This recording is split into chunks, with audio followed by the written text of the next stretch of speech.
Assalamualaikum warahmatullahi wabarakatuh. Perkenalkan, nama saya Indah Malasari, salah satu mahasiswa dari IAIN Syekh Nurul Cirebon, Fakultas Ilmu Tarbiyah Keguruan dari jurusan Pendidikan Guru Madrasah Ibtidaiyah.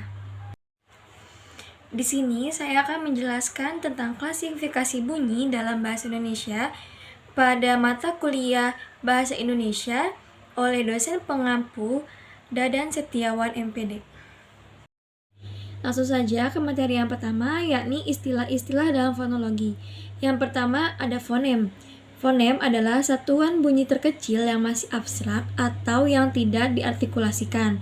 Yang kedua ada fon. Fon adalah realisasi dari fonem atau bunyi yang diartikulasikan atau diucapkan.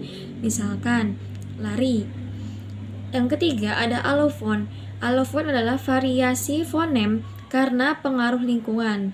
Sifat alofon adalah fonetis, jadi tidak membedakan arti. Ada contoh pengucapan fonavokaid pada suku akhir tertutup untuk kata ampun dan simpul. Berbeda pengucapannya jika dengan akhiran an menjadi ampunan dan simpulan. Selanjutnya ada pengertian dari fonologi. Fonologi adalah bagian dari ilmu bahasa yang mempelajari tata bunyi atau kaidah bunyi dan cara menghasilkannya. Mengapa sih perlu dipelajari bunyi? Jawabannya, karena wujud bahasa yang paling primer adalah bunyi.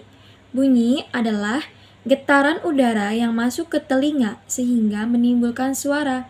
Bunyi bahasa, yakni bunyi yang dibentuk oleh 3 faktor, yaitu pernapasan sebagai sumber tenaga, yang kedua alat ucap yang menimbulkan getaran, yang ketiga rongga pengubah getaran atau pita suara. Nah, fonologi juga terdapat 2 cabang, yang pertama fonemik dan yang kedua fonetik. Fonemik adalah ilmu yang mempelajari fonem, kajian bunyi bahasa sebagai pembeda makna. Yang kedua, fonetik. Fonetik ialah ilmu yang mempelajari fon, kajian bunyi bahasa dari segi jenis cara menghasilkan, distribusinya, dan lain-lain.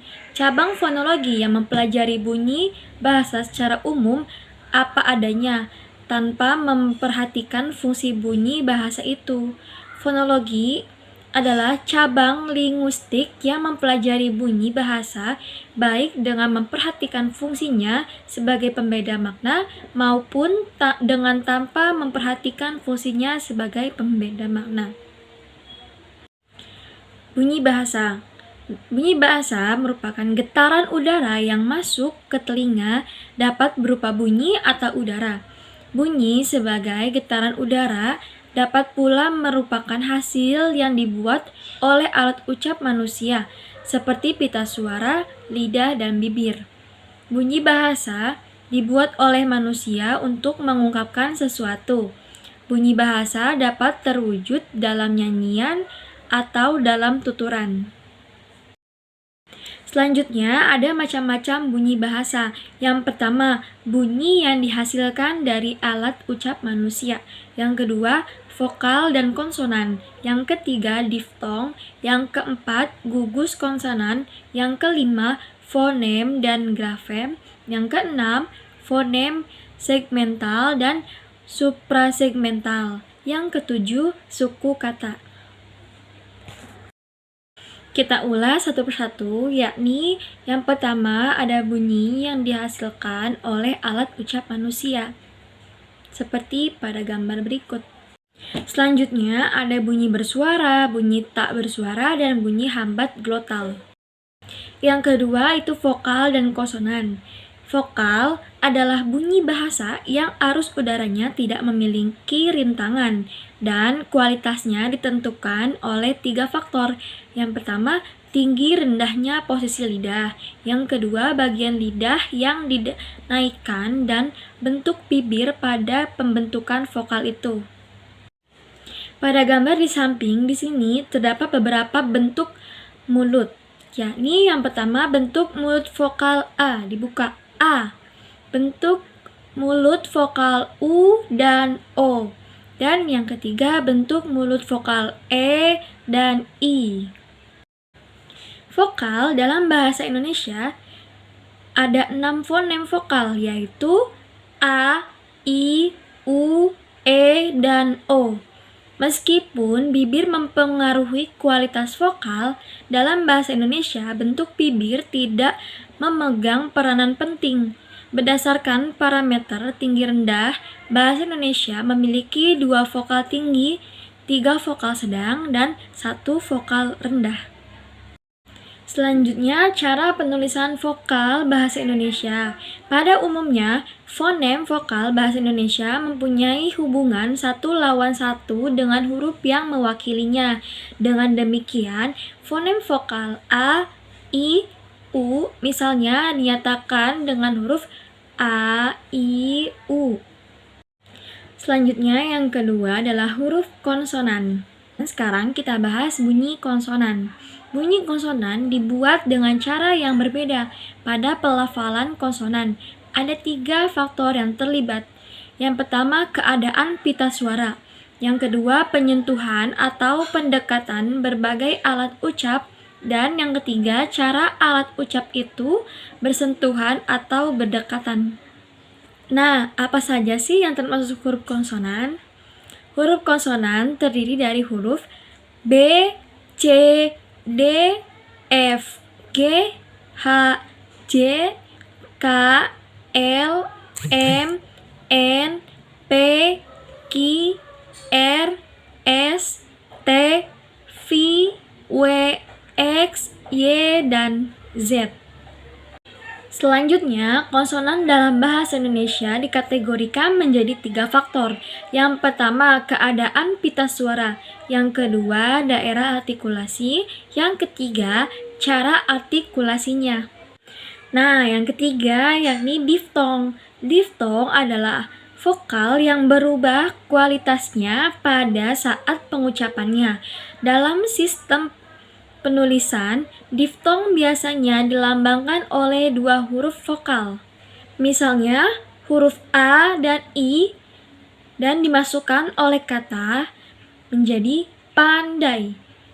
Lalu, huruf A dan U dimasukkan oleh kata menjadi harimau. 3, ada huruf E dan I dimasukkan oleh kata menjadi survei. Dan yang keempat, huruf O dan I dimasukkan oleh kata menjadi boikot. Selanjutnya materi yang keempat yakni gugus konsonan. Gugus konsonan adalah deretan 2 konsonan atau lebih yang tergolong satu suku kata yang sama. Contohnya, praktik dan struktur. Nah, bisa teman-teman lihat ya di sini terdapat contoh beberapa dari gugus konsonan. Selanjutnya masuk ke materi yang kelima, ada fonem dan grafem. Fonem adalah satuan bahasa terkecil berupa bunyi atau aspek bunyi bahasa yang membedakan bentuk dan makna kata. Fonem terbagi menjadi 2. Yang pertama, fonem segmental dan yang kedua, fonem suprasegmental. Apa sih yang dinamakan fonem segmental? Fonem segmental ialah bunyi yang dihasilkan oleh pernapasan alat ucap dan pita suara. Fonem segmental ada 4 macam. Yang pertama, konsonan. Konsonan ialah bunyi yang terhambat oleh alat ucap. Yang kedua, vokal. Vokal ialah bunyi yang tidak terhambat oleh alat ucap. Yang ketiga, diftong. Diftong ialah 2 vokal yang dibaca satu bunyi. Misalnya, huruf A dan I dalam kata sungai, dan huruf A, U dalam kata kau. Yang keempat ada kluster. Kluster adalah 2 konsonan yang dibaca satu bunyi. Selanjutnya contoh kluster atau konsonan rangkap. Yang pertama pada huruf N dan G yang kemasukan kata menjadi yang. Yang kedua huruf N dan G dan kemasukan kata menjadi nyonya. Yang ketiga huruf K dan H kemasukan kata menjadi khusus, khas. Yang keempat, huruf P dan R kemasukan kata menjadi produksi, prakarya, proses. Yang kelima, huruf K dan R kemasukan kata menjadi kredit, kreatif, kritis, krisis. Yang keenam, kemasukan huruf S dan Y menjadi syarat, sya, syukur. Yang ketujuh, huruf S, T, R yang kemasukan kata menjadi struktur, strata, strategi. Yang kedelapan, huruf S, P, R yang kemasukan kata menjadi spray. Yang kesembilan, huruf T dan R yang kemasukan kata menjadi tradisi, tragedi. Selanjutnya, fonem suprasegmental. Fonem suprasegmental ialah bunyi yang menunjang pemaknaan bunyi segmental. Fonem suprasegmental ada 3. Yang pertama, intonasi yang terdiri dari jeda, tempo, tekanan, nada, dan irama. Yang kedua, ekspresi. Ekspresi ialah mimik atau gestur. Yang ketiga, kinesik. Kinesik atau gerakan organ tubuh seperti mata, tangan, kaki, kepala, dan lain-lain. Dalam bahasa tulis ditandai dengan titik koma, titik, seru, tanda tanya, atau tanda baca lainnya. Selanjutnya, fonem suprasegmental dari sudut fonetis. Yang pertama, nada. Nada dalam bahasa Indonesia, tinggi rendahnya suara tidak fungsional, membedakan makna. Begitupun pada tingkatan frase, klausa, dan kalimat. Contoh, aku membaca buku. Dibaca tinggi, sedang rendah, maka maknanya sama. Yang kedua, tekanan. Tekanan dalam tuturan bahasa Indonesia berbeda membedakan maksud dalam tataran kalimat. Sintaksis. Terdapat dalam kata tidak membedakan makna. Contohnya, yang pertama, kemarin teman saya menyimpan uang di bank. Kemarin bukan sekarang. Yang kedua, kemarin teman saya menyimpan uang di bank. Teman bukan saudara. Yang ketiga, kemarin saya menyimpan uang di bank. Teman saya bukan temanmu. Yang keempat, kemarin teman saya menyimpan uang di bank. Menyimpan bukan menukar. Yang kelima, kemarin teman saya menyimpan uang di bank. Uang bukan barang atau emas. Yang keenam, kemarin teman saya menyimpan uang di bank. Di bank bukan pegadaian. Selanjutnya, grafem.